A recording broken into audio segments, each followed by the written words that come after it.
Hi friends, English सीखने में जो एक बहुत बड़ी दिक्कत हमारे सामने आती है वो ये कि इंग्लिश में एक ही वर्ड की कई सारी मीनिंग्स होती है।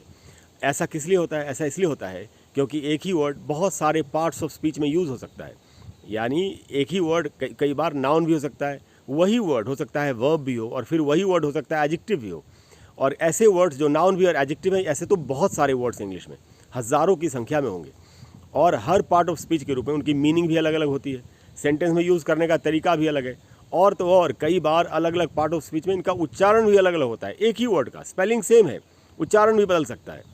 ऐसा ही एक वर्ड आज आपको मैं बताता हूँ। ये वर्ड है दोस्तों पेशेंट, PATIENT। पेशेंट जो वर्ड है ये नाउन भी है और एडजेक्टिव भी है। ये गनीमत है कि इसका उच्चारण दोनों में, नाउन और एडजेक्टिव दोनों के रूप में सेम ही है। तो इसका उच्चारण है दोस्तों पेशेंट। इसको पेशेंट नहीं पढ़ना चाहिए, पेशेंट ऐसे इसका उच्चारण है।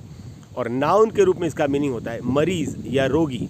कोई भी आदमी जो किसी भी प्रकार से बीमार है उसको हम बोलेंगे पेशेंट। और अगर वो कहीं एडमिट भी है हॉस्पिटल में या कहीं पर भी, सेंटेंस में कैसे यूज़ करेंगे? बड़ा आसान है, आप बोल सकते हैं ही इज़ अ पेशेंट। वो एक मरीज़ है, बीमार है, रोगी, ऐसे बोल सकते हैं। अच्छा, एक ही आदमी है तो ए लगेगा उसके साथ, ही इज़ अ पेशेंट। इसका मतलब हुआ वो बीमार है, रोगी है, मरीज़ है।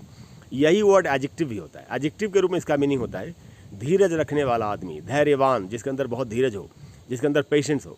तो इसको सेंटेंस में कैसे यूज़ करेंगे? जैसे आप बोल सकते हैं ही इज़ वेरी पेशेंट, यानी उसके अंदर बहुत ज़्यादा पेशेंस है, वो बहुत ही धैर्यवान व्यक्ति है।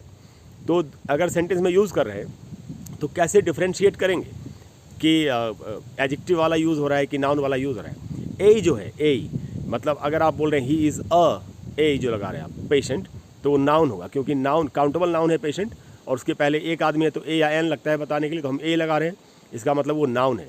और अगर लिखा हुआ हो ही इज़ पेशेंट तो आपको समझ आना चाहिए कि वो एडजेक्टिव है, क्योंकि एडजेक्टिव के पहले ए या एन नहीं लगता। दोस्तों, इस तरह के कमाल के वर्ड सीखने के लिए मेरे चैनल पर मेरी प्लेलिस्ट है, उसका नाम है वोकैबुलरी। उसमें जाके वीडियोस देखिए और वर्ड्स की सही मीनिंग आप सीखिए, उनका उच्चारण भी सीखिए, और ये भी समझिए कि इनको सेंटेंस में कैसे यूज़ करते हैं। Thank you very much.